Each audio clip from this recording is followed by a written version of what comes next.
Welcome back to our channel Drizzling Beauty Care. இன்றைக்கி வந்து நம்ம ஒரு குட்டி அன்பாக்சிங் ரிவ்யூஸ் தான்.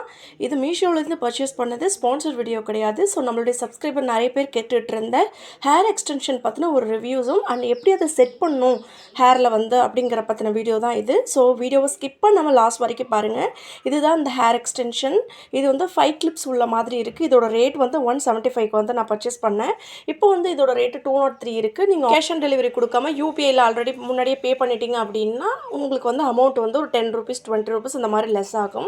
ஸோ இந்த மாதிரி தான் இருக்கும் கிளிப்பு.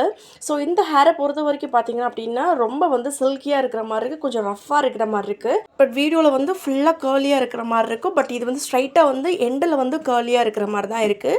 கிளிப்ஸ் எல்லாமே ஓரளவு நல்லா ஸ்ட்ராங்காக தான் இருக்குது. இதில் உள்ள மைனஸ் பாயிண்ட் என்ன அப்படின்னா ரொம்ப ஹேர் பிளாக்காக இருக்கிறதுனால கொஞ்சம் நார்மலாக இருக்கிற ஹேரில் வந்து அதை கொஞ்சம் ப்ரௌனாக இருக்கிற ஹேரில் வந்து இதை அட்டாச் பண்ண முடியாது. ஸோ அது வந்து செப்பரேட்டாக தெரிகிற மாதிரி இருக்கும். ஸோ ஓவராலாக பார்க்கும்போது என்னோட ரேட்டிங்ஸ் வந்து நான் 5க்கு வந்து 3.5 ஆர் 3 அவ்வளோதான் நான் கொடுப்பேன். ஸோ இதை வந்து ஹேரில் எப்படி செட் பண்ணுறதுன்னு பார்க்கலாம். ஆனால் அதுக்கு முன்னாடி நம்ம சேனலை மறக்காமல் சப்ஸ்கிரைப் பண்ணிக்கோங்க. ஸோ நார்மலாக எப்போதும் போல் நல்லா வந்து ஹேரை வந்து கோம் பண்ணிக்கோங்க. இந்த மாதிரி இதை வந்து மேலே உள்ள பார்ட்டிஷனை மட்டும் நல்லா வந்து இந்த மாதிரி கோம் பண்ணி ஒரு கிளிப் வச்சு நல்லா செட் பண்ணிக்கோங்க மேலே. ஸோ இப்போ வந்து கீழே பார்த்தீங்க அப்படின்னா இந்த வாகு மாதிரி தெரியுது இல்லையா, வாகு எடுப்போம் இல்லையா, ஸோ அந்த மாதிரி தெரியும். ஸோ இந்த சென்டர் போர்ஷனில் வந்து தான் நம்ம வந்து ஹேர் எக்ஸ்டென்ஷனை வந்து ஃபிக்ஸ் பண்ண போகிறோம். ஸோ உங்களுக்கு கொஞ்சம் அப்போர்டாக வைக்கணுனாலும் வச்சுக்கலாம், இல்லை கொஞ்சம் டவுன்வர்டில் வைக்கணுனாலும் நீங்கள் வச்சுக்கலாம். இந்த எக்ஸ்டென்ஷனில் வந்து பார்த்தீங்க அப்படின்னா இந்த மாதிரி குட்டியாக கிளிப் கொடுத்துருக்காங்க இல்லையா, இது கொஞ்சம் கோம் மாதிரியே இருக்கிற மாதிரி தான் இருக்கும். இதை வந்து உங்கள் ஹேரோட டைரெக்ஷன்லேயே வந்து இந்த மாதிரி கீழே வந்து லைட்டாக இழுத்திங்க அப்படின்னா வந்து செட் ஆகிக்கும் அது கூட. ஸோ அந்த மாதிரி வச்சு நம்ம டிக்டாக் கிளிப் இருக்கும் இல்லையா, அந்த மாதிரி எப்போதும் வைப்போம் இல்லையா, அந்த மாதிரி வந்து இதை செட் பண்ணிக்கோங்க.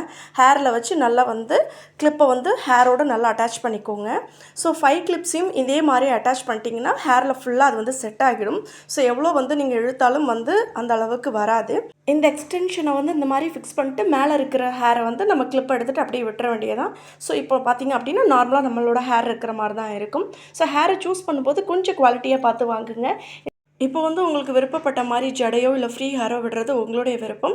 நீங்கள் ஃப்ரீ ஹேர் விடும்போது பார்த்தீங்கன்னா கொஞ்சம் டிஃப்ரெண்ட்டாக இருக்கிற மாதிரி இருக்கும். ஒரு சில இடத்துல கிளாஸியாகவும் ஒரு சில இடத்துல நார்மல் உங்களுடைய ஹேரும் அந்த மாதிரி தெரியும். பட் ஜடை பின்னி போடும்போது அந்த அளவுக்கு உங்களுக்கு பெருசாக டிஃப்ரென்ஸ் தெரியாது. ஸோ என்னை பொறுத்த வரைக்கும் இது ஓவராலாக ஒரு ஆவரேஜான ப்ராடக்ட் அப்படின்னு தான் நான் சொல்லுவேன். கண்டிப்பாக ட்ரை பண்ணுங்கள். இந்த வீடியோ பிடிச்சிருந்தா லைக் பண்ணுங்கள், ஷேர் பண்ணுங்கள், மறக்காமல் சப்ஸ்கிரைப் பண்ணிக்கோங்க.